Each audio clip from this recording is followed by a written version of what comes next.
আর kitchen রুমটা কিন্তু ঠান্ডা থাকবে, গরম থাকবে না কখনো, কারণ সবসময় হচ্ছে আমার কিচেন রুমের যেই গরম হিটটা আছে ওটা। হ্যালো বন্ধুরা, সবাই কেমন আছেন? আশা করছি সবাই ভালো আছেন। তো বরাবর মতো নতুন আরেকটা ভিডিও নিয়ে আপনাদের মাঝে চলে আসলাম। তো বন্ধুরা, আমরা যারা বাসা বাড়িতে এক্সস্ট ফ্যান ব্যবহার করি সেটা কিন্তু সম্পূর্ণ এসি হয়। তো আজকে ডিসি কিভাবে এক্সস্ট ফ্যান তৈরি করবেন সেই বিষয়টা হচ্ছে আপনাদের আজকে আমি দেখাবো বন্ধুরা। তো আমাদের যেই অ্যাডজাস্টগুলো হয়, অনেকে কী করে, আমরা কিচেন রুমে বসাই বা আমাদের ডাইনিং রুমে বসাই বা আমাদের এক্সট্রা যে রুমগুলো থাকে আরও সেইগুলোতে আমরা বসাই। হয় অনেকেই কী করি, ভিতরে গরমটা বাইরে বের করে অথবা আবার বাইরের ঠান্ডাটা ভিতরে বের করি। তো সেটা আপনি ঘরোয়া পদ্ধতিতে কিভাবে তৈরি করবেন? কারণ আপনি যদি বাজার থেকে একটা অ্যাডজাস্ট ফ্যান কিনে নিয়ে আসেন সেটা কিন্তু অবশ্যই হয়ে যায় এসি। তো আপনার বাসায় ধরেন একটা সোলার সেট আপ আছে, তো সোলার সেট আপ থাকলে আপনি কিন্তু একটা ডিসি অ্যাডজাস্ট ফ্যান তৈরি করতে পারেন। জাস্ট ছোটো ছোটো কিছু জিনিস প্রয়োজন। ঠিক এমন একটি পাখা প্রয়োজন আপনার, পাখাটাকে লক করার জন্য এমন একটি প্রয়োজন, এবং তার জন্য প্রয়োজন হচ্ছে একটা মোটর, এবং তার সাথে প্রয়োজন ঠিক এই ধরনের এক টুকরা পাইপ এবং এই ধরনের একটা ক্লাম্প। এই ক্লাম্পটা মূলত ব্যবহার করা হয় এই ধরনের পাইপগুলোকে ওয়ালে লক করে দেওয়ার জন্য, এবং তার সাথে প্রয়োজন হচ্ছে এই ধরনের বড় দেখে দুইটা স্ক্রু। তো বন্ধুরা, আপনারা ধরেন আপনার কিচেন রুম আছে, আপনার বাসায় একটা সোলার সেট আপ, আপনি চাচ্ছেন যে আপনার সোলার সেট আপের সাথে সংযুক্ত করে আপনি একটা অ্যাডজাস্ট ব্যবহার করবেন, যাতে আপনার কিচেন রুমে যে গ্যাসটা জন্ম নেয় সেই গ্যাসটা যেন বাইরে চলে যায়, আপনি কোনো প্রকারের বিদ্যুৎ ব্যবহার করবেন না। তাহলে সেই ক্ষেত্রে হচ্ছে এই ভিডিওটা আপনাদের জন্য। কিভাবে এটা তৈরি করবেন সেটা আমি আপনাদের দেখাবো বন্ধুরা। তো বন্ধুরা, আপনার প্রথমে করবেন কি, এই ধরনের একটা পাইপ নিয়ে নেবেন। এই পাইপটা কি করবেন, আপনার যে অ্যাডজাস্টটা আছে, যে খোপটা আছে ওয়ালের ভিতরে অ্যাডজাস্ট বসানোর জন্য, যে খোপটা ঠিক আপনি লাম্বালাম্বি করে ঠিক এইভাবে ধরেন, এইটা হচ্ছে আপনার একটা স্কোয়ার শেপের একটা খোপ, আপনি ঠিক এইভাবে লাম্বালাম্বি করে একটা মাপ নিয়ে নেবেন। ঠিক এইভাবে এইভাবে একটা মাপ নিয়ে এই ধরনের একটা পাইপ কাটবেন। জাস্ট সীমিত পরিমাণ যেন টাইট হয়, বেশি যেন না হয়, যাতে আপনি হাতুড়িতে হালকা করে বাড়ি দিলে পাইপটা ভিতরে চলে যায়। তারপরে হচ্ছে আপনি এই ধরনের একটা ক্লাম নিয়ে নেবেন, এটা 10 টাকা নেবে বাজারে। আর এই ধরনের একটা মোটর 230 টাকা। তার মানে হচ্ছে আপনি টোটাল মিলে 300 টাকার ভিতরে আপনার রুমের একটা ডিসি অ্যাডজাস্টমেন্ট তৈরি করতে পারেন।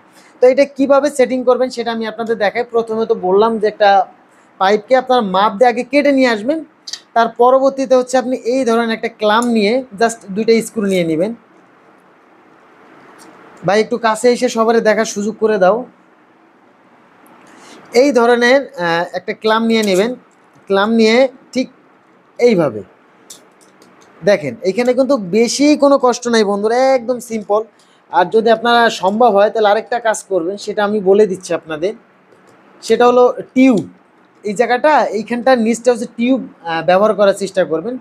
আপনি যদি টিউব ব্যবহার করেন তাহলে সেক্ষেত্রে কী হবে জানেন, আপনার সুবিধা হবে যে আপনার যে মোটরটা থাকে, মোটরটা কিন্তু ভালোভাবে লক হবে। অবশ্যই এইভাবে দিলেও আপনার পর্যাপ্ত পরিমাণ লক হয়ে যাবে মোটর। আপনি চাইলেও এটাকে ইচ্ছা করলেও আপনি বের করতে পারবেন না, আপনি যতই এটার উপরে প্রেশার দেন না কেন।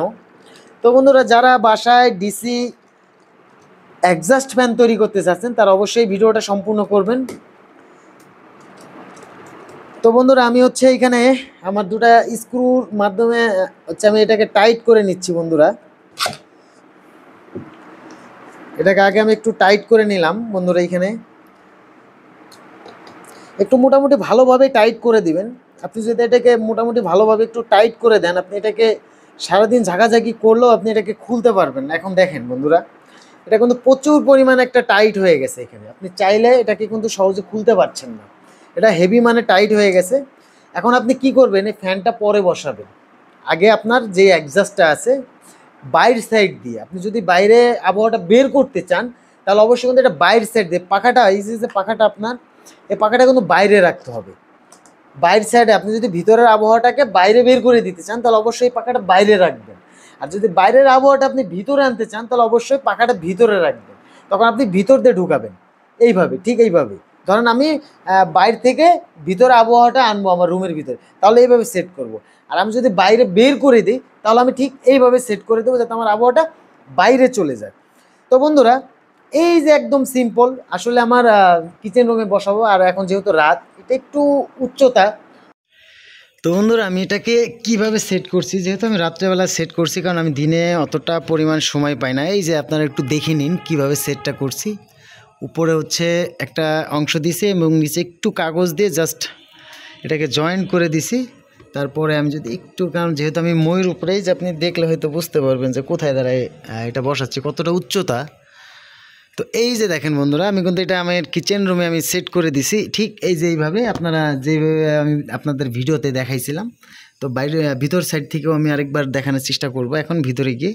তো দেখেন এইভাবে যদি আপনারা সেট করে দেন তাহলে কিন্তু আপনাদের আর ওই এসি এক্সস্ট ফ্যান কেনার কোনো প্রয়োজন নেই। আপনি 300 টাকার ভিতরে আপনি আপনার বাসা বাড়ির যেই কিচেন রুম আছে সেখানে কিন্তু আপনি এক্সস্ট।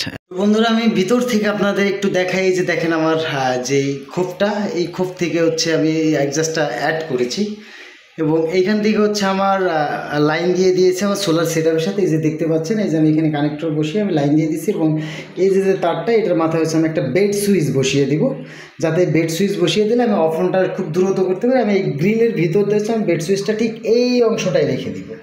তো বন্ধুরা আপনারা একটু যদি আওয়াজটা শুনতে চান ফ্যানের, তা আমি একটু শোনাই কেমন স্পিডে চলে। হয়তো দেখতেই পাচ্ছেন, আওয়াজটাও শুনতে পাচ্ছেন যে কী পরিমাণ আওয়াজ হচ্ছে বন্ধুরা।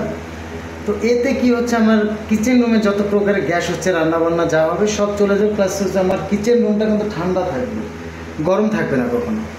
কারণ এ সবসময় হচ্ছে আমার কিচেন রুমের যেই গরম হিটটা আছে ওটাকে কিন্তু দূর করে দেবে, নিয়ে যাবে। তো বন্ধুরা আশা করি বুঝতে পেরেছেন। তো এইভাবে আপনারা চাইলে আপনার বাসা বাড়িতে আপনি ডিসি এক্সস্ট ফ্যান তৈরি করে নিতে পারেন। আমার ভিডিওতে যেভাবে আমি আপনাদের দেখাইছি ঠিক এইভাবে আপনারা তৈরি করে নিতে পারেন। তো আপনারা জাস্ট এই ধরনের একটা মোটর দিয়ে আপনারা চাইলে ডিসি একটা এক্সস্ট ফ্যান তৈরি করে নিতে পারেন খুব সহজে। তো অবশ্যই বন্ধুরা আমি আপনাদের বুঝাইতে পারছি যে এটা কীভাবে করবেন বা এটা কিভাবে কি লাগবে এটা তৈরি করতে। তো অবশ্যই কিন্তু আমি দেখাইতে পেরেছি আপনাদের যে কি দিয়ে তৈরি করবেন। তো বন্ধুরা আশা করি আমার ভিডিওটা যদি ভালো লেগে থাকে তাহলে কিন্তু অবশ্যই আমার চ্যানেলটি সাবস্ক্রাইব করবেন এবং বন্ধুদের মাঝে শেয়ার করে দিবেন। সবাই ভালো থাকবেন, সুস্থ থাকবেন। নেক্সট একটা ভিডিওতে দেখা হচ্ছে।